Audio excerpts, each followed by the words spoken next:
Okay, now that, well, this piece does work. I've just made it so it can work. It might actually take a couple of goes to get it right, so I suggest you do it out of wood first, maybe, and then work on it with plastic. Yeah, so once you get it to work, and if you're doing it out of wood too, if you're using this sort of wood, it can actually split and crack, so you just go ahead and see what's happened to it around the edges. So I just went ahead and put some super glue around the edges, and that just holds it all together very well. Then all you need to do is to pop it into the mechanism like that,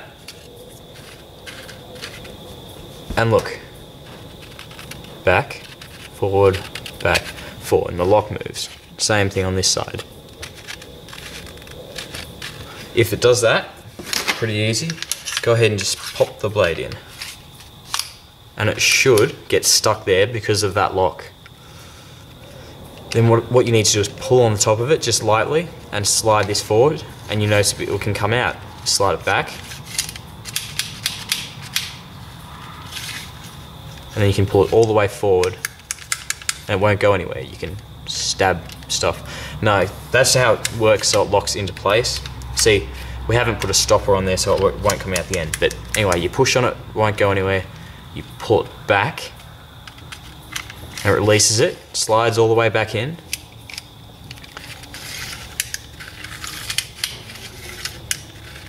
Now from here, all we have to do is add on the spring power that makes it dual action. So I'll teach you how to do that. But basically, if it doesn't work like this yet, and it doesn't work and it's stiff, you might have to redo that sliding piece, or you have to just keep on sanding everything, but not too much. Just make everything smooth, and you want the blade to be able to run through as smooth as possible. You want to be able to, here's a great way. Hold it up, you won't be able to see this, but you hold it all the way up above the ground, and all that you're going to do is do that. And if the blade does this and falls out the end, that's perfect, that means it can work. Alright, so if it falls out, that's perfect. If it doesn't, just keep on sanding it until it does. Alright. Now we'll move on to the spring power, which is adding on those things. Alright. Actually, I might stop you there and go ahead, and if you've done the thing that I have done, is making it stick out heaps, the blade stick out a lot, you can go ahead and trim it down if you want to. It might make it a little bit easier for the blade to fly out and in, so I'm actually going to cut it down to, and look, it doesn't really matter what size you have it. I'm just choosing to have it about where the black line is. It's up to you. You can have it sticking out, probably that's about a little bit too much, how far it is out now. So you want to have it like, I've got it right now about like 8 centimeters sticking out of the end of it. So you can just have it like a couple of centimeters, and that makes it will just come out that little bit further. So you see, right now, this is how far it will come out of my hand, which is huge distance for a single blade one, like a single tire. But then see where the black mark is? That will be the second one, and that means I'll be able to actually move my hand around like this. Alright, so go ahead and cut the blade down to whatever size you want, as long as it doesn't like go inside here.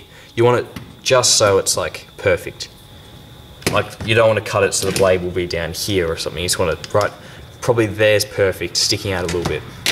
Alright, then we'll move on to the next bit.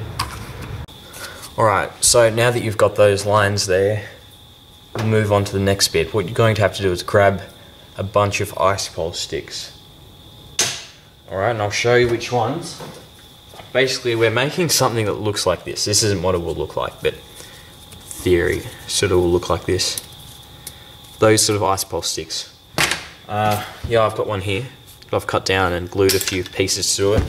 Now, I just need to have a look around, see if I can find any. If not, I might have to eat a couple of ice poles. You might have to do the same, but you just need to get like probably 5 or 6 ice pole sticks at max. Just as many as you can get, bring them back, and we'll work on from there. Alright, so I need to go grab some and I'll continue it after that. Yeah, so quick test for this. Yeah, this should work. Anyway, look, what you'll do is put it in the locked bottom position. You know what that is. The when it's in locked and in the bottom position. And mark out where the back of it is, like the back line would be right about there. See the little black mark I put on?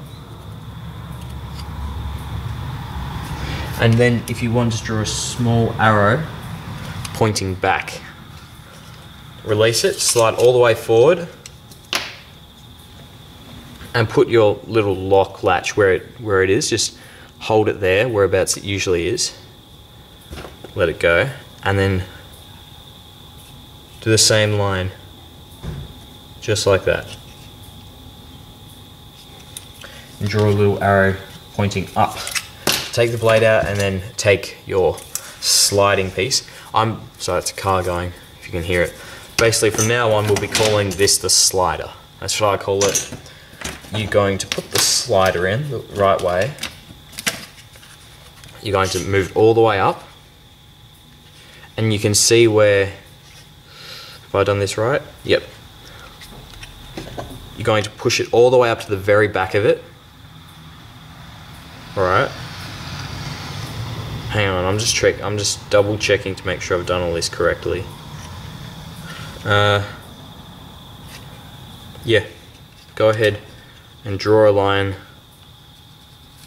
just like that. Oh, sorry, you couldn't see any of that. All I did was just draw a line in line with those two things. You slide it all the way forward and do the same thing. Alright, we'll move on to the next bit.